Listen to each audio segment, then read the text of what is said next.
JavaScript की ही library होती है जिससे हमें जावास्क्रिप्ट में कोड करना आसान हो जाते हैं। ये HTML के टैग्स की मैनिपुलेशन के लिए यूज़ होती है, CSS चेंज करने के लिए, एनिमेशन इफेक्ट्स लगाने के लिए। इसका सिंटैक्स हमने देखा था कि इसमें हम जो है वो पहले अपना सिलेक्टर लिखते हैं और फिर एक्शन। सिलेक्टर क्या होता है? कोई भी HTML का टैग जिसे हम सिलेक्ट करते हैं। और हमने कहा था ये कोड हम कहाँ पे करेंगे? ये कोड हम रेडी इवेंट के अंदर करेंगे। अगर रेडी इवेंट का भी सिंटैक्स देखें तो वो ऐसा ही है, सिलेक्टर डॉट एक्शन। सिलेक्टर है डॉक्यूमेंट, रेडी है एक्शन। यानी जब पेज पूरी तरह से लोड हो जाएगा तो तब jQuery का कोड चलेगा। ठीक है, उसमें हमने कुछ सिलेक्टर्स देखे थे। हमने ये सिलेक्टर्स देखे थे कि HTML के टैग्स को सिलेक्ट करना, जिसमें स्टार का मतलब होता है ऑल टैग्स को, दिस का मतलब होता है करंट। अगर हम जस्ट पी लिखेंगे तो उसका मतलब है ऑल पैराग्राफ्स के टैग।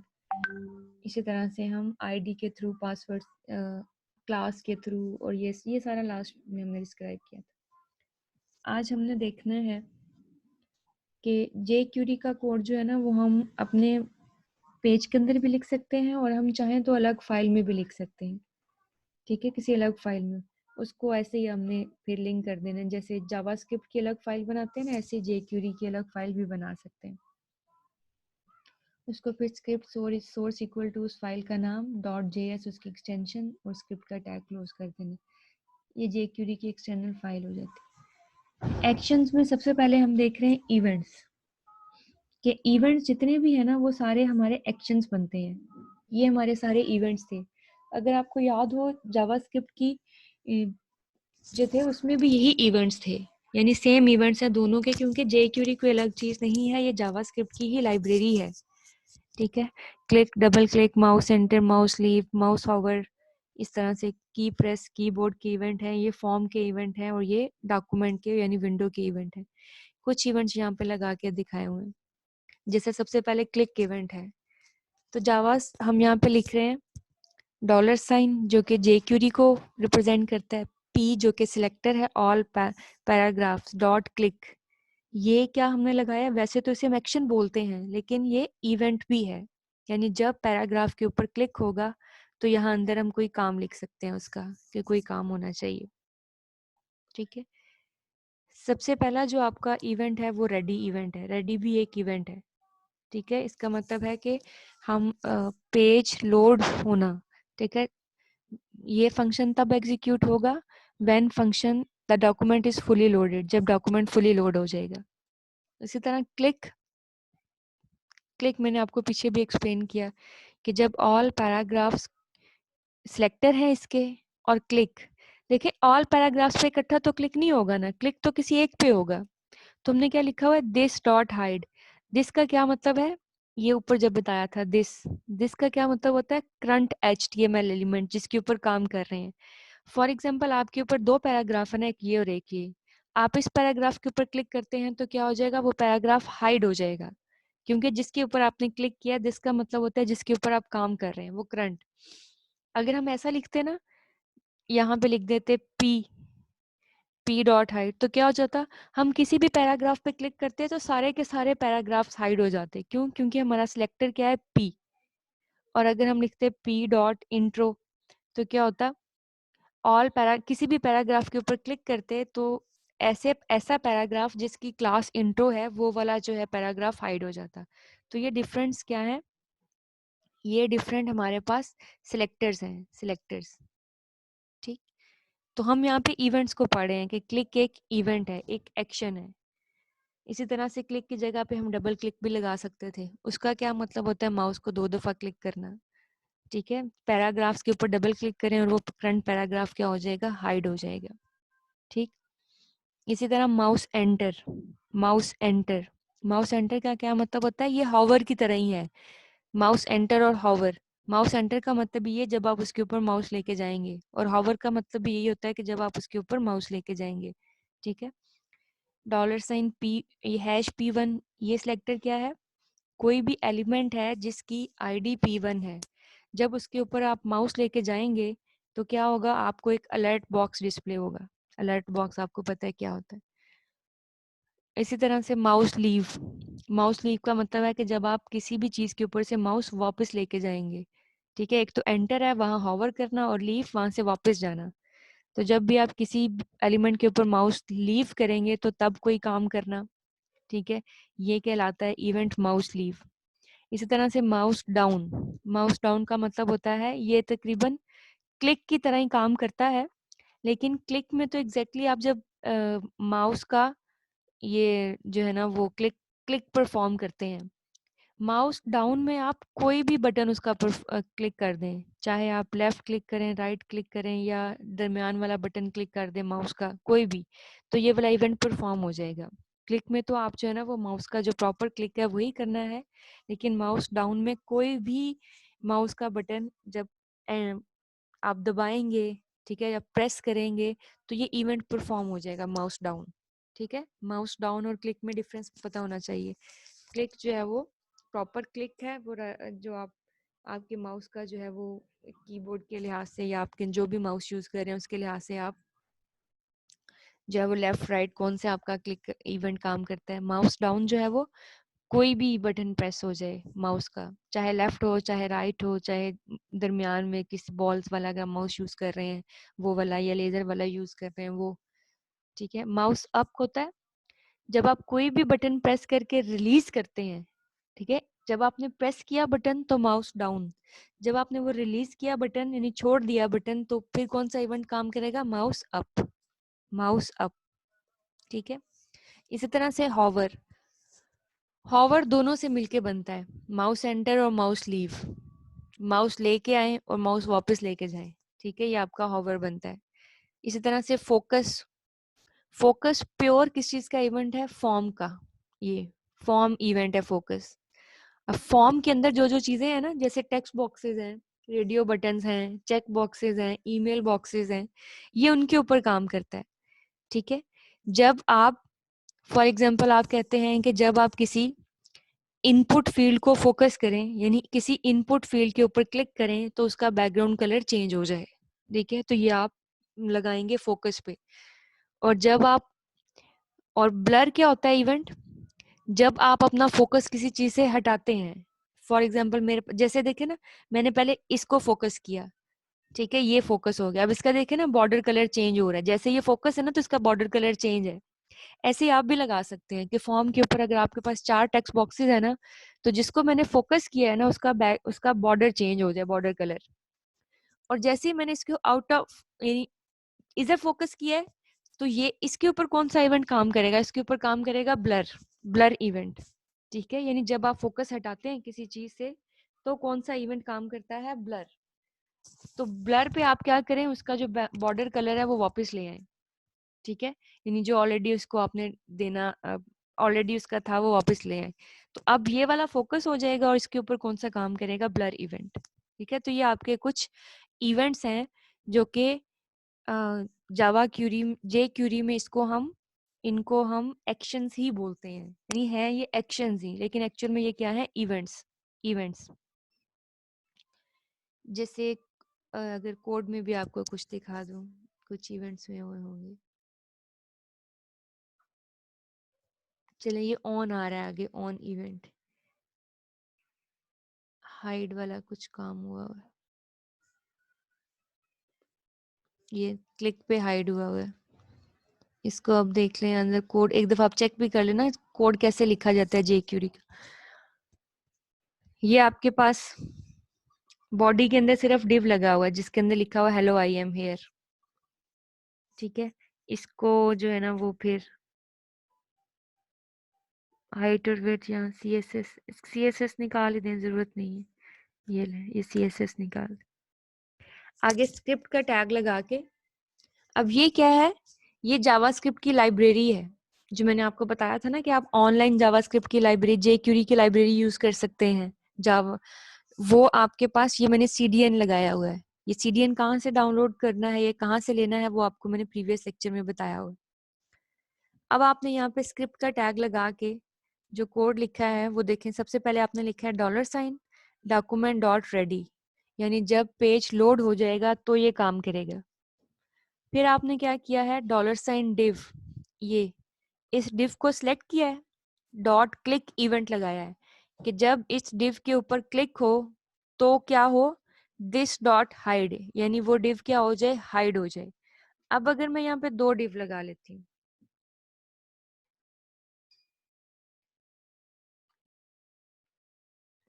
इसको हेलो आई एम हेयर 1 कर देते हैं, ठीक है, थोड़ा सा चेंज करने के लिए। ठीक है, तो लिखा हुआ है दिस डॉट हाइड। अब आप तीनों लाइंस जो लिखी हुई है ना जे क्यूरी की, उनका सिंटेक्स देखें, सिलेक्टर और एक्शन, सिलेक्टर और एक्शन, सिलेक्टर और एक्शन। ठीक है, यहाँ सिलेक्टर डॉक्यूमेंट है, यहाँ सिलेक्टर डिव है, यहाँ सिलेक्टर क्या है, करंट टैग, और ये 3 एक्शंस हैं। यानी कोड हम ऐसे ही लिखते हैं हमेशा, सिलेक्टर और अपना एक्शन। अब इसको सेव किया, अब इसको यहाँ पे रन करते हैं। इस वक्त हमें 2 नजर आ रहे हैं। पहले मैं सेकंड वाले पे जैसे क्लिक किया, वो सेकंड वाला क्या हो गया, हाइड, यानी मैंने लिखा था ना दिस, तो जिसके ऊपर क्लिक किया वही हाइड हुआ है। फिर दूसरे के ऊपर क्लिक किया, वो भी हाइड हो गया। ठीक है, तो ये हमारे पास क्लिक इवेंट।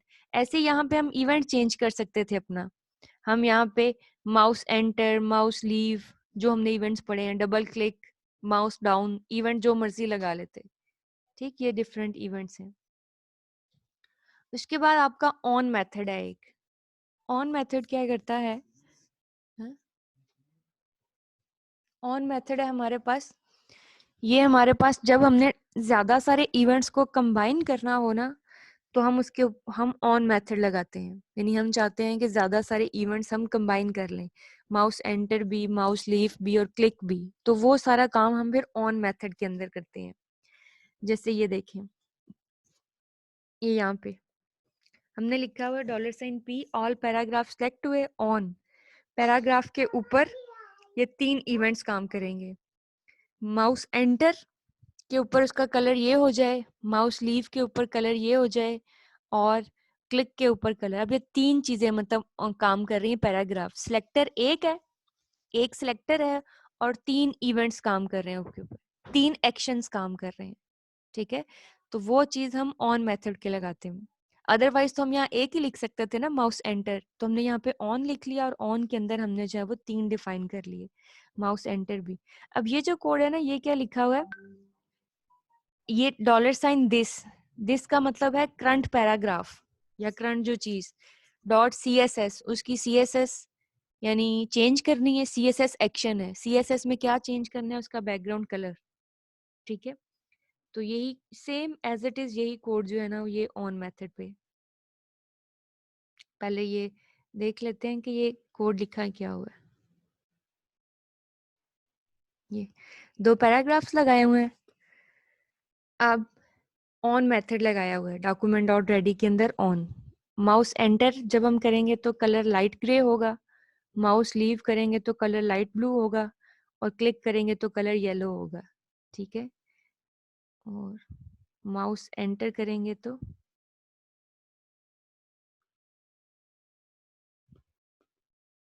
एक मिनट, अच्छा वो जे क्यूरी का यहाँ पे पाथ है ही नहीं। ठीक है, वो ऑनलाइन जो जे क्यूरी का पाथ हमने लिखा था ना पहले, ये पाथ यहाँ से गायब है, ये। ठीक है, जे क्यूरी का कोड तभी चलेगा जब आपने ये लाइब्रेरी ऐड की होगी। अगर आपने ये लाइब्रेरी ऐड नहीं की हुई तो फिर वो जे क्यूरी का कोड नहीं चलेगा। जैसे आप अभी देख रहे हैं, मैं चला रही थी, नहीं चल रहा था। अब मैंने ये लाइब्रेरी ऐड की, अब इसको यहाँ पे सेव कर दिया, अब इस कोड को रन करते हैं। आप देखें, अब चलना शुरू हो। जैसे ही अब मैंने माउस एंटर किया, लाइट ब्लू हो, ग्रे हो गया, माउस लीव किया तो लाइट ब्लू हो गया। अब क्लिक करूंगी, क्लिक, क्लिक पे क्या हो गया, येलो। ठीक है, और यहाँ पे देखें सिलेक्टर्स क्या है मेरे पास, हर किसी में ऑल पैराग्राफ सिलेक्ट है। तो ये किसी एक पे भी मैं काम करती हूँ ना, किसी एक पे भी, तो वो दोनों का चेंज हो जाता है। क्यों? क्योंकि सिलेक्टर मेरे ऑल पैराग्राफ्स हैं। अगर मैं सिलेक्टर अपना यहाँ पे चेंज कर दूं ना, कि जिस पैराग्राफ के ऊपर काम हो रहा है ना, जस्ट वही उसी पैराग्राफ की चीजें चेंज हो। ठीक है,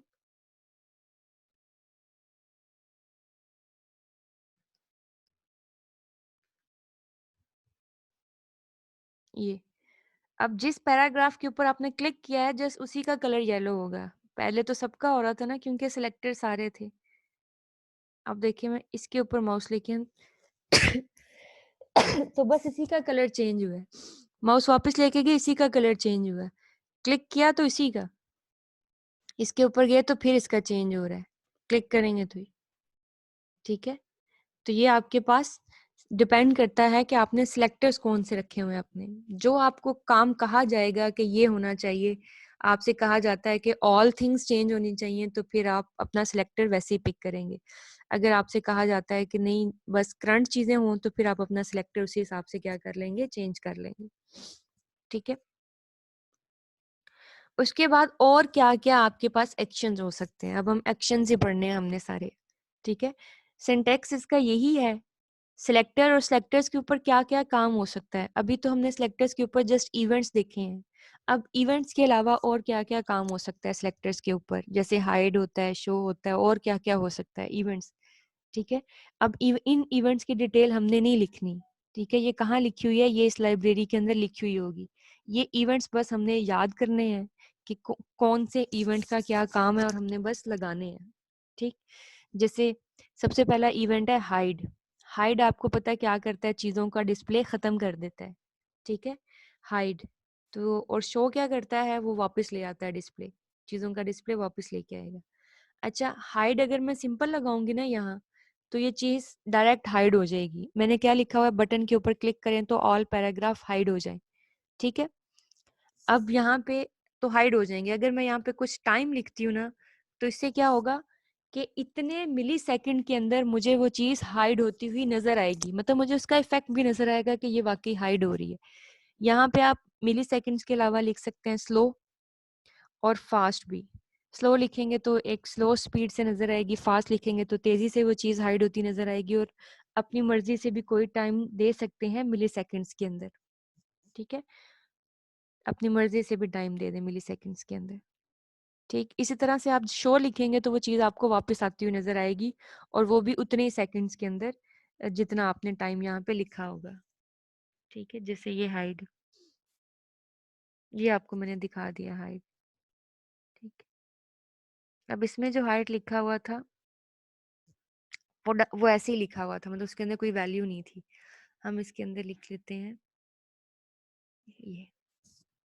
ठीक। अब देखते हैं कि ये कैसे हाइड होता है। देख रहे हैं कितनी slow slow slow slow hide हो रहा है। ये देखिए हाइड होगी। ठीक। तो पहले जब हमने वैसे ही लिखा हुआ तो क्या था, डायरेक्ट हाइड हो जाता था, पता ही नहीं चलता था। अब वो स्लोली स्लोली स्लोली जो है ना, वो जितना टाइम दिया हुआ इसके अंदर आपको हाइड होती हुई वो चीज नजर आएगी। ठीक है। तो हाइड के अंदर आप पैरामीटर्स भी पास कर सकते हैं।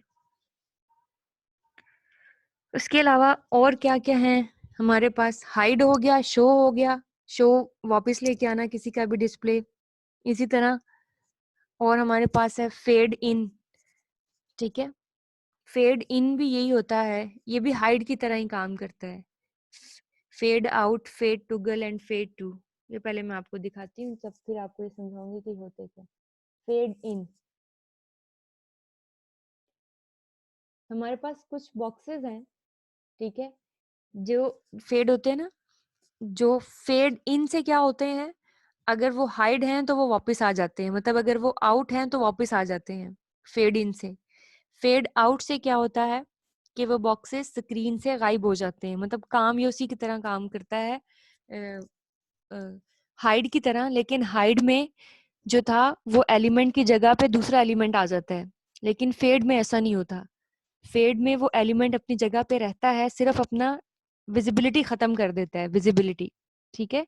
तो हाइड और फेड में ये डिफरेंस है। हाइड में आपने देखा कि जैसे ही मैंने पैराग्राफ को हाइड किया था तो नीचे से पैराग्राफ उसकी जगह पे आ गया था, लेकिन यहाँ ऐसा नहीं होता। फेड में वो चीज आप समझ लें कि फेड हो जाती है, मतलब नजर आना बंद हो जाती है, लेकिन उसकी पोजीशन, जगह जो है वो पेज के ऊपर रहती है।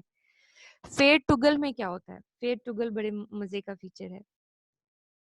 फेड टुगल अगर आप करें ना, आप एक क्लिक करेंगे तो बटन आउट हो जाएंगे, फेड आउट। दूसरा क्लिक करेंगे तो फेड इन हो जाएंगे। यानी हमने कोई ऐसा कोड नहीं लिखा खुद से, हमने जस्ट क्या लिखा हुआ है। अब आप पहले फेड इन का देखिएगा, कितना आसान है ये काम करना जेक्यूरी के थ्रू। हमने 3 डिव लगाए हैं, इनको क्या किया, हाइट और विड्थ और इनको जो है ना वो बैकग्राउंड कलर्स दे दिए, ठीक है। अब JQD का कोड लगाने के लिए स्क्रिप्ट का टैग लगाया, डॉक्यूमेंट डॉट रेडी। जब डॉक्यूमेंट रेडी हो जाए और जब बटन के ऊपर क्लिक हो तो क्या हो, पहला डिव फेड इन हो जाए फौरन ही, दूसरा डिव भी फेड इन हो जाए लेकिन स्लोली स्लोली, तीसरा डिव भी फेड इन हो जाए ये इतने सेकंड्स के अंदर, ठीक है। हमने देखे खुद से और कुछ नहीं, हमने सिर्फ उसका एक्शन यूज किया है, फेड इन एक्शन, ठीक है। ये तो फेड टुगल है, ये फेड इन। रिफ्रेश करें, वो पहले से बॉक्सेस गायब हैं, क्लिक किया तो वो तीनों बॉक्सेस आहिस्ता आहिस्ता ये फौरन आ गया, ये जो था स्लो से आया और ये 3000 मिली सेकेंड के अंदर आया वापस, ठीक है। अब फेड टुगल का कोड देखिएगा आप क्या है, कोई कोड नहीं है, सिर्फ फेड इन की जगह पे क्या लिखा हुआ है, फेड टुगल यानी जहाँ फेड इन लिखा था वहां पे क्या लिखा हुआ है, फेड टुगल, ठीक है। बाकी सारा कोड वैसे ही, देखिए इतना छोटा सा ये कोड है 4-5 लाइन का, जो ये वाला काम कर रहा है, जो फेड टुगल वाला काम कर रहा है। एक क्लिक पे बॉक्सेस गायब हो जाते हैं, अगले क्लिक पे बॉक्सेस वापस आ जाते हैं, एक क्लिक पे गायब हो जाते हैं, अगले क्लिक पे वापस, ये खुद ही काम कर रहा है, हमने कोई नहीं यहाँ पे लिखा हुआ कि पहला क्लिक है या दूसरा क्लिक है। अदरवाइज ये काम हमें जावास्क्रिप्ट में खुद से करना पड़ता ना, तो ये इतना लेंथी कोड होता है इसका। फेड टू, फेड टू क्या होता है, फेड इन और फेड आउट तो मुकम्मल तौर पे फेड कर देते हैं ना, मुकम्मल तौर पे स्क्रीन से गायब हो जाता है। फेड टू होता है कि हम मुकम्मल तौर पे गायब नहीं करना चाहते अपनी मर्जी की किसी ओपेसिटी वैल्यू के अंदर कि इतना फेड हो, ठीक है। फेड टू उसके अंदर हम ये वैल्यू देते हैं, फिर ये पूरा हाइड नहीं होता, बल्कि जितना हम ज्यादा हाइड करना चाहते हैं तो 0 लिख देंगे तो फुली हाइड हो जाएगा, ठीक है। और अगर हम 1 लिख इस तरह से 0.4 लिखेंगे, 0.5 लिखेंगे तो आप हल्का हल्का सा धुंधला हो जाएगा वो बॉक्स, पूरी तरह से हाइड नहीं होगा, ठीक है, पूरी तरह से हाइड नहीं होगा, इसका यहाँ पे कोड नहीं होगा, ठीक। इसके बाद नेक्स्ट हमारे पास है स्लाइडिंग। स्लाइडिंग ये भी बड़ा इम्पोर्टेंट है, स्लाइडर बनाना, ठीक है। अब इसमें हमने क्या किया है ये भी मैं आपको वहां से दिखाती हूँ कोड से। स्लाइड, पहले कोड देखिएगा, बल्कि पहले काम देख लें ताकि आपको कोड समझ में आ जाए। ये जैसे क्लिक करें ना, ये देखें स्लाइडर आ गया, अभी तो ये इन है ना, ये स्लाइड इन होगा। इसमें भी 3 चीजें हैं, स्लाइड इन, स्लाइड आउट और स्लाइड टुगल। स्लाइड टुगल, स्लाइड इन में स्लाइडर आता है, स्लाइड आउट में स्लाइडर चला जाता है, और स्लाइड टुगल में दोनों काम हो सकते हैं, एक क्लिक पे आ जाएगा दूसरे क्लिक पे चला जाएगा, ठीक है। अब ये स्लाइडर बनाना कोड के थ्रू देखें कितना आसान है, ये स्लाइडर बनाना। यहाँ पे क्या किया हुआ है, सबसे पहले ये एक डिव बनाया हुआ है, ठीक है। और ये एक डिव बनाया ऊपर जो कि फ्लिप कर रहा है, ठीक है, यानी जिसके ऊपर क्लिक करते हैं हम। और ये एक डिव बनाया हुआ है जो कि हमारा स्लाइडर के तौर पे काम करेगा। अब यहाँ पे जो हमारे पास फ्लिप बॉक्स है, हमने इन दोनों को पैडिंग असाइन कर दिए, टेक्स्ट अलाइन, बैकग्राउंड कलर और बॉर्डर असाइन कर दिए, ठीक है। और इनको जो है वो पहले वाले जो पहला वाला जो दूसरा बॉक्स है ना, वो स्टार्ट में स्क्रीन के ऊपर जैसे रिफ्रेश करते हैं तो इसका डिस्प्ले खत्म कर दिया है, देखिए इसका डिस्प्ले खत्म कर दिया है, तो उसके लिए हमने क्या लगाया हुआ है, डिस्प्ले नन। पैडिंग असाइन की हुई है कि जो इसका टेक्स्ट है ना वो इससे फासले पे हो, देखिए हेलो वर्ड चारों साइड से फासले पे है ना, तो वो फासले पे हो, ठीक है। तो ये पैडिंग असाइन की हुई है इस बॉक्स को। कलर दोनों को सेम दिया हुआ है, बैकग्राउंड कलर दोनों को, बॉर्डर भी सेम दिया हुआ है, कोई भी ऐसी नई प्रॉपर्टी नहीं है। अब यहाँ पे जाके डॉक्यूमेंट डॉट रेडी, पहले डिव के ऊपर जब क्लिक हो, यानी फ्लिप के ऊपर ये जब क्लिक हो तो क्या हो, जो दूसरा डिव वो स्लाइड डाउन हो जाए स्लो, ठीक है, स्लोली स्लाइड डाउन हो, स्लाइड डाउन इसका फीचर, यानी जैसे ही हम पहले डिव के ऊपर क्लिक करेंगे दूसरा डिव स्लाइड डाउन होगा स्लोली। अब हमने इसके लिए कोई वो जो है ना लिखा नहीं हुआ, बस ये क्या है, बिल्ट इन फंक्शन यूज किया है jQuery का बिल्ट इन फंक्शन, ठीक है। तो ये आपके पास होता है स्लाइड डाउन। इस तरह स्लाइड अप क्या होगा, सिंपली आप इस कोड के अंदर यहाँ पे क्या लिख देंगे, स्लाइड अप, और जो उसका आपने डिस्प्ले पहले खत्म किया हुआ है ना ये लाइन नहीं लिखेंगे, मतलब पहले डिस्प्ले होगा उसका, स्लाइड अप लिखने से वो खुद ही गायब हो जाएगा, ठीक है, खुद ही गायब हो जाएगा। और अगर आप यहाँ पे लिखते हैं स्लाइड टुगल, ठीक है, स्लाइड टुगल। अब देखिए कि स्लाइड टुगल में कोड के अंदर कोई चेंज नहीं है। ठीक है, कोड सारा वही है, बस यहाँ पे स्लाइड डाउन की जगह क्या लिखा हुआ है, स्लाइड टुगल। स्लाइड टुगल में क्या होता है, एक क्लिक पे ये डाउन होगा, एक क्लिक पे अप, फिर डाउन, फिर अप। ये किस्म का आपका क्या बन गया है, स्लाइडर। ठीक है, ये। और जे क्यूरी में देखें कितना छोटा छोटा कोड है। ठीक है, हमें कोड जावास्क्रिप्ट खुद नहीं लिखना पड़ा। हाँ, हमने बताना है कि किस चीज पे काम हो और क्या काम हो और कैसे काम हो, ये हमने कोई नहीं बताना होता। ये सारा काम किस में पड़ा हुआ है, ये सारा काम इसमें जे क्यूरी के अंदर पड़ा। हमने सिर्फ बताना है किस पे काम हो और क्या हो, कैसे हो ये हमें बताने की जरूरत ही नहीं होती, क्योंकि हम जे क्यूरी के बिल्ट इन मेथड्स यूज कर रहे हैं इसमें। इसके बाद हमारे पास ये स्लाइड डाउन, उसके बाद एनिमेशन। ठीक है,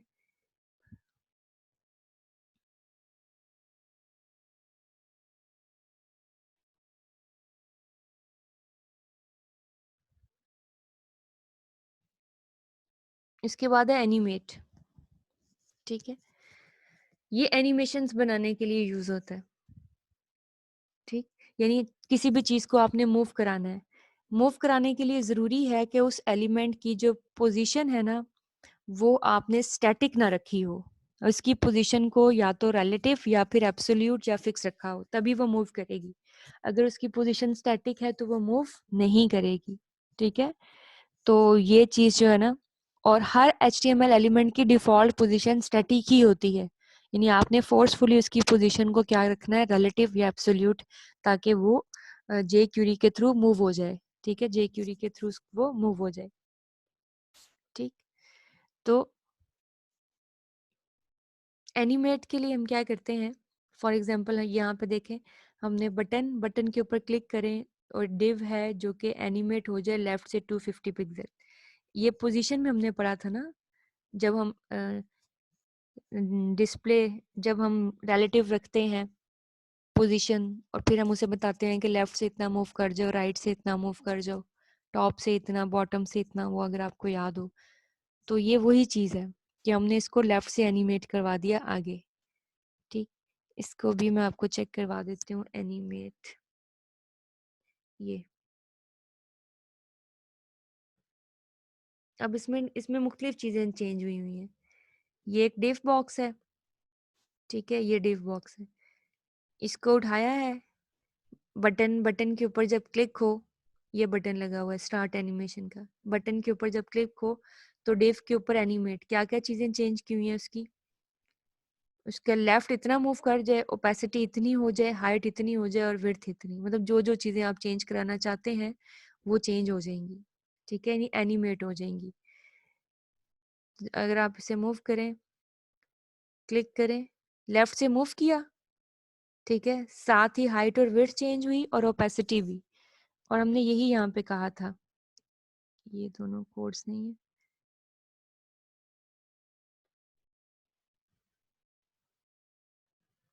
ठीक है, हमने क्या कहा था, लेफ्ट से मूव कर जाओ, ओपेसिटी भी और हाइट और विड्थ भी चेंज करो, तो वो वही कर रहा है, मतलब एन जो जो चीजें हमने कही हैं। ये देखिए, लेफ्ट से मूव कर गया, इस तरह आप उसे राइट से कहते हैं, राइट से मूव कर जाता, आप उसे टॉप से कहते हैं, टॉप से मूव कर जाता, बॉटम से कहते हैं, बॉटम से मूव कर जाता। ठीक, और अगर आपने एक से ज्यादा मूव कराने हैं तो आप इस तरह से ये लिख सकते हैं। ठीक है, उसके लिए हमने क्या बना लिया, वेरिएबल बना लिया। ये एक्चुअल में बन जाती है क्यू। क्यू समझते हैं डाटा स्ट्रक्चर में, फर्स्ट इन फर्स्ट आउट। अब ये इस कोड को देखिएगा, हमने ऑल डिव सेलेक्ट किए और सेलेक्ट करके एक वेरिएबल में रखवा लिए। ठीक है, ऑल डिव सेलेक्ट करके एक वेरिएबल में रखवा लिए। ठीक है, फिर क्या कर रहा है, डिव डॉट एनिमेट, उसके ऊपर एनिमेट इफेक्ट लगाया, उसकी हाइट चेंज की, ओपेसिटी चेंज की, फिर उसकी विड्थ चेंज की, फिर उसकी जो है ना हाइट दोबारा चेंज की और विड्थ। अब ये 4 एनिमेट प्रॉपर्टी लगाई हैं, ये पता है कैसे डिस्प्ले होंगी, पहले ये चलेगी, जब इसका इफेक्ट खत्म हो जाएगा फिर ये चलेगी, फिर ये चलेगी और फिर ये, यानी चारों कोड इकट्ठे नहीं चलेंगे। ये क्यू बन जाती है जो कि 1 बाय 1 इन चीजों को कॉल करती है, 1 बाय 1। ठीक है, इकट्ठा नहीं। जैसे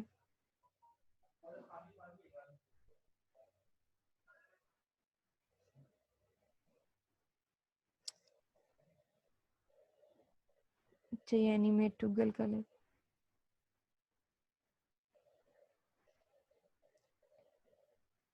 fade in, hide, on, parent, प्रीअपेंड।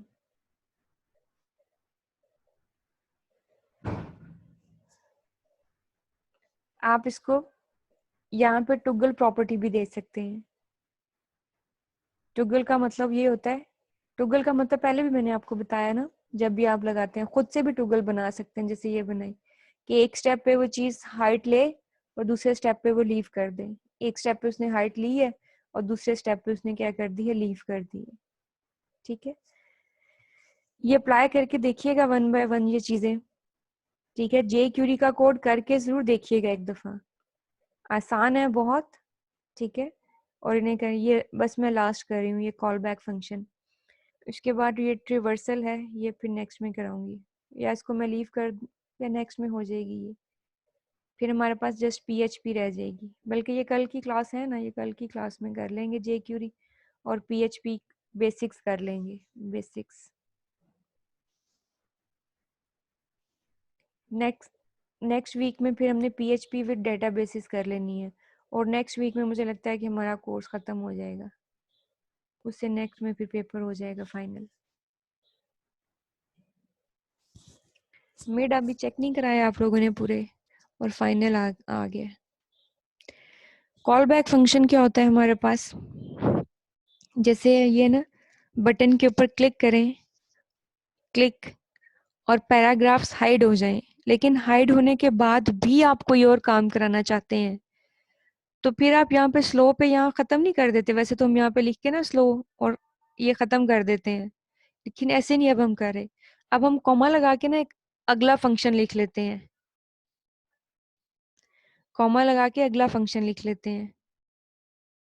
जी अच्छा, मेरे ख्याल में शेयर है ये स्लाइड्स, मैं चेक कर लेती हूँ। तो बटन के ऊपर जब क्लिक करें तो पैराग्राफ हाइड हो जाए, और हाइड होने के बाद भी एक फंक्शन कॉल किया हुआ है, वो फंक्शन क्या कर रहा है, अलर्ट मैसेज डिस्प्ले करवा रहा है। ठीक है, आपको बता रहा है कि पैराग्राफ हाइड हो चुका है। इस फंक्शन को कहते हैं call back function. Call back function यानी एक काम होने के बाद फिर फंक्शन जो है वो कॉल हो जाता है खुद ही, उसे कॉल बैक फंक्शन बोलते हैं। ठीक है, तो